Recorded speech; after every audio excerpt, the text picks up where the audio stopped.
I'm gonna give you the best fly exercises that you can utilize to improve your discus throwing, and we're gonna start right now.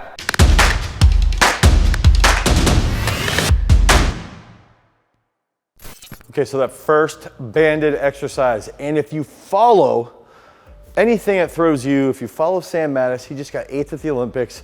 We do banded stands in a lot of our discus throwing training sessions. So we look at them almost from a special strength perspective. Now, you can have it so that it's behind you at a lower height. You could have it where it's level in line with you. And what we like to utilize is our Power Elastics. So if you go to powerelastics.com, you can pick up a pair of this. This is our strength band, okay? And so I would recommend if you're a right-handed thrower, you get that left leg forward, okay? And I wanna be here, get a good deep stretch. We've gotta remember too, that the key aspect is going to be the relationship of our humerus to our pec. So if that humerus right here, this is the humerus, is behind our pec in a deep stretch position, that's gonna be similar to where we're trying to catch the discus, okay? So we wanna sit here and go,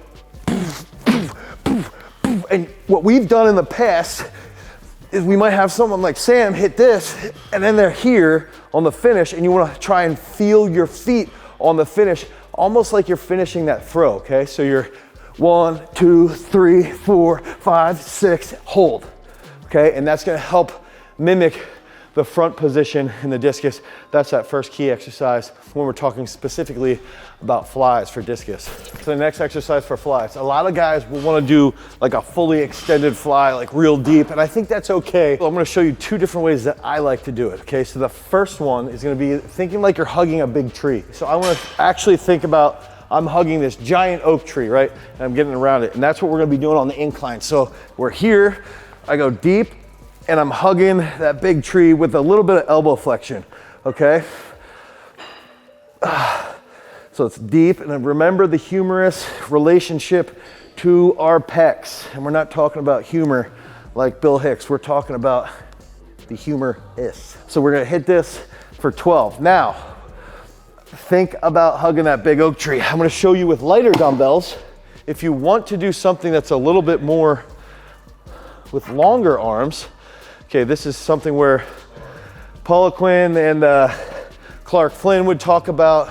You'd be here and you almost do flies like in line with your pecs, okay? So you sort of go here. So a lot of people go flies like this. Some people do flies here, but I actually think this, especially on a flat bench where you're sort of going up a little more to really lengthen your pec here, okay? So right here, my elbows are below where that insertion point is. Now, it's in a little bit better position here. So that's a little bit of a trick, but I don't believe I feel it as much as when I'm using a little bit more of a load and I'm just going back to hugging that big oak tree. Oh. So one of the things that we are fortunate to have here, we got an XPT cable crossover, and these are easy to play around with. You know, you can move it up, make sure you're at the right height on both sides. You're not at different heights. A lot of people, this still blows me away that people will actually set these things up with different weights and at different heights. But now we're going into the cable flies. So I wanna go nice and light. I wanna start easy, 30 pounds, let's say. I wanna make sure I have 30 pounds on both sides, okay? Same height, same weight. Now, when we're talking about for discus, remember what we discussed with that foot position. So we wanna be in that foot position that we would be in when we're actually throwing. So we can go here.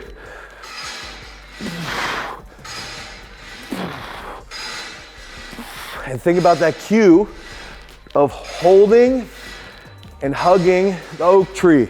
Now, if you saw me on that like 3rd or 2nd rep, I bumped my left foot around. That's a really, really good key and cue that coaches can utilize for if you have a thrower that's unstable in their finished position. So we wanna really make sure that we're balanced while we're doing this. And I do recommend, after you do cable flies, you know, let's say you do 4 or 5 sets, do 3 sets to your dominant side, and then switch. So you go 3 sets to your dominant side, and then 2 sets to that non-dominant side. So if you have pec problems, you can even do some slower eccentric to try and work out any pec issues that you might have.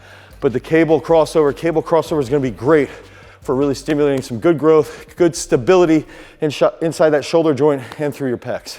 Okay, so this last exercise, flies for the discus throw. This is going to be literally just one-sided, and this is almost just exactly like a banded stand, but a little bit more pec focused. So if I have it where, let's pretend I'm throwing this way, this would be where that fly position would be, okay? And we're just trying to hit this with a little bit of a rhythm into our left side. So if we're right side dominant, it's right side. And you're gonna even feel this in your abs, okay? So you go left, you go right side here. I'm gonna switch sides. My left side is not overly coordinated.